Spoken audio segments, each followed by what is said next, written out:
എന്താ വിളിച്ചേ?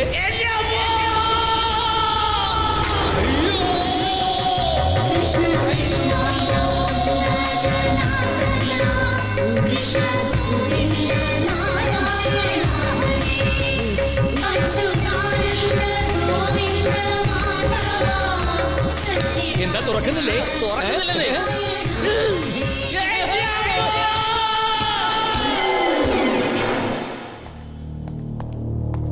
പാർത്ഥൻ, പാർത്ഥൻ, കുറച്ചൊന്നെ കണ്ണു തുറന്നു. എല്ലാവരും ആകാംക്ഷയോടെ കാത്തു നിൽക്കുക. ആണോ? പോസ്റ്റ്മോർട്ടത്തിനായി മോർച്ചറി കിടത്തി ബോഡിക്ക് ജീവൻ വെക്കാന്ന് വെച്ചാ ഈ അത്ഭുതം എങ്ങനെ സംഭവിച്ചെന്ന് അറിയാനാ മനഃശാസ്ത്രജ്ഞൻ എന്ന നിലയിൽ ഞാൻ ചോദിക്കുന്നത്. പറയൂ, നടന്നതെല്ലാം പറയൂ. അറിയാം, എല്ലാം അറിയാം. കല്യാണത്തിന് പോയതാണല്ലോ. കല്യാണം കഴിഞ്ഞൊന്ന് കൂടാൻ തീരുമാനിച്ചു. 1-ാം തീയതി സാധനം കിട്ടാനില്ല. അതുകൊണ്ട് പൊന്നപ്പന്റെ കനാലും കെട്ടൻ ഒരു 2 അടിച്ചിട്ട് പാട്ടും കൂത്തുമായിട്ട് ഞങ്ങളൊരു ആഘോഷമായിരുന്നു. എന്നിട്ട് പാർത്ഥന്റെ ഓർമ്മശക്തിക്ക് വല്ല കുഴപ്പം പറ്റിയിട്ടുണ്ടോന്ന് അറിയാനാ ഞാൻ വീണ്ടും ചോദിക്കുന്നത്. എന്താ പറയൂ, പറയാ. വിടരുന്നവരെ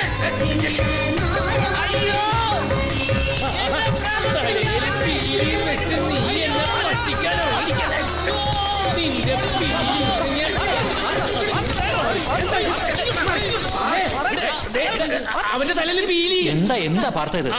ആ തലയിൽ പീലി വെച്ച ആളാ എന്നെ മോർച്ചറിയിൽ നിന്ന് വിളിച്ചെണീപ്പിച്ചത്. Cool down. അത് പാർത്ഥന്റെ വെറും തോന്നലാ, ഹാലൂസിനേഷൻ. വാറ്റടിച്ച ശേഷം നടന്ന എന്താണെന്ന് പറഞ്ഞു. സംഗതി ഒരു 2-3 റൗണ്ട് അകത്താക്കി നല്ലൊരു ഓളത്തിൽ ഞങ്ങൾ ഇങ്ങനെ പാട്ടും പാടിയിരിക്കുമ്പോ എടുത്തിട്ട് അടിച്ച പോലെ ഒരു 3 പ്രാവശ്യം ശർദ്ദല.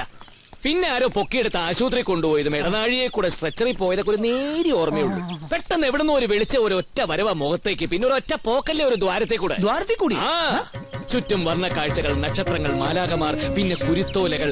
അങ്ങനെ പോയി ചെന്ന് കണ്ടത് എന്താണെന്ന് അറിയാമോ? അയ്യേ, അതും കണ്ടോ? അതല്ല, 10,000-കണക്കിന് മയിൽപീലികൾ ഇങ്ങനെ ഇളകി ആടുന്നു. അപ്പ എവിടെ നിന്നോ ദേ വരുന്നു ഒരു അല്ല പിന്നെ വേണുനാഥം. കാലപ്പേര് പോക്ക് നോക്കിയേ, ഡോളിയിൽ ഇവിടുന്ന് മലക്കി പോകുന്നു. എന്താ പാടത്ത് പണിയെടുത്തോണ്ട് നിൽക്കുമായിരുന്നു. പെട്ടെന്ന് 3-4 തവണ ഛർദ്ദിച്ചു. അന്നേരം തുടങ്ങിയതാ ഈ വലിവ്. വണ്ടി എടുക്കണ, വണ്ടിയല്ല നമ്മുടെ വണ്ടി എടുക്കാം. വിട്, ശ്വാസം വിടാൻ. ടയർ പഞ്ചറാ. ഓ നാശം. സ്റ്റെപ്പിനി എവിടെ? ഒറിജിനൽ വീട്ടിലാ. സ്റ്റെപ്പിന് ഷെഡിലുണ്ട്. പാർത്ത നിക്ക്, നീ എങ്ങോട്ടാ? ഓ എങ്ങോട്ടാണെന്നോ? ആശുപത്രിയിലേക്ക്. അതെനിക്കറിയാൻ പാടില്ല. എന്തിനാ ചോദിച്ചത്? ആര് ചോദിച്ചു? നീലപ്പ ചോദിച്ചത്. എടാ നിന്റെ തലയ്ക്ക് ഭ്രാന്തായോ? എടാ നോക്കിക്കാ, ഗോവിന്ദന്റെ ആശുപത്രിക്കാൻ നോക്ക്. അല്ല എന്റെ അടുത്ത് ആരോ ചോദിച്ചു. ആശുപത്രിയിലൊന്നും പോകണ്ട, കുറച്ച് കർപ്പൂരവും കുരുമുളകും കൂടെ അരച്ചു കൊടുത്താൽ മതി. എങ്കിൽ പിന്നെ നിനക്ക് നേരത്തെ എന്ത് ഇപ്പൊ ശബ്ദം മാറ്റി പറഞ്ഞത്? എന്ത് പറഞ്ഞു? ആശുപത്രി പോണ്ടെന്നത് ആര് പറഞ്ഞു? നീ അല്ലേ ഇപ്പൊ പറഞ്ഞത്? പടച്ചോനെ, ഇത് പോക്കാ. ആ ഡോക്ടർ അപ്പോഴേ പറഞ്ഞത് ഇനി ആൾ നോർമൽ ആയിരിക്കില്ലെന്ന്. നോക്കണ്ട. അയ്യോ, അവിടെ നോക്കി നിൽക്കാതെ കർപ്പൂരവും കുരുമുളകും കൂടെ അരച്ചു കൊടുക്ക് പാർത്ത. ഓ അത് ഞാനാണോ കൊടുക്കണ്ടത്?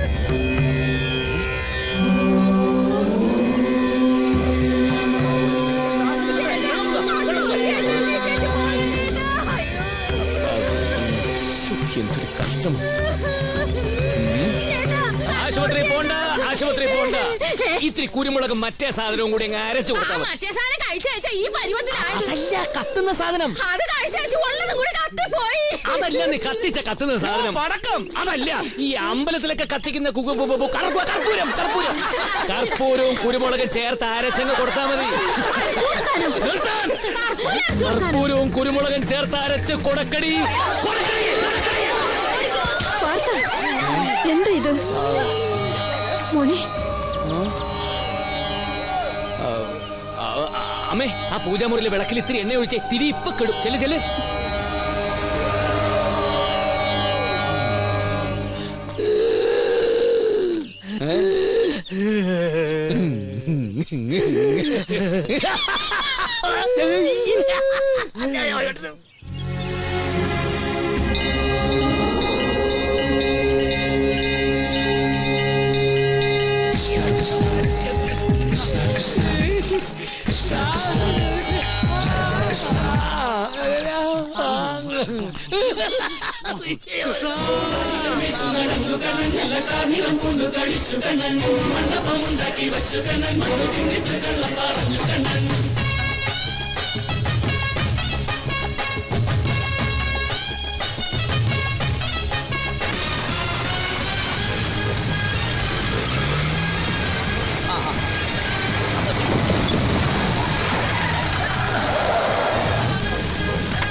എല്ലാരും ഇവിടെ നിൽക്കണേ.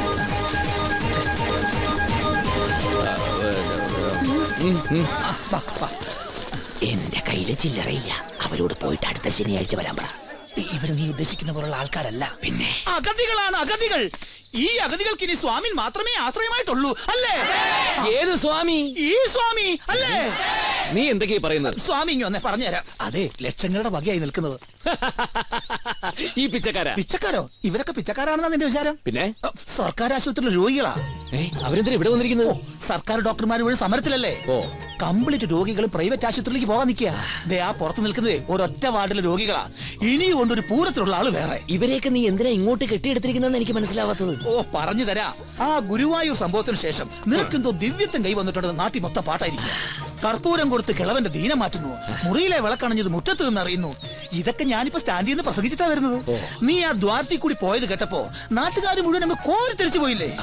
ആ കിളവന് കൊടുത്ത പോലെ എന്തെങ്കിലും കൊടുത്ത് ഇവരുടെ ദീനം മാറിയാൽ പിന്നെ നീ നാട്ടിൽ ആരാ വാർത്ത? ആരാ?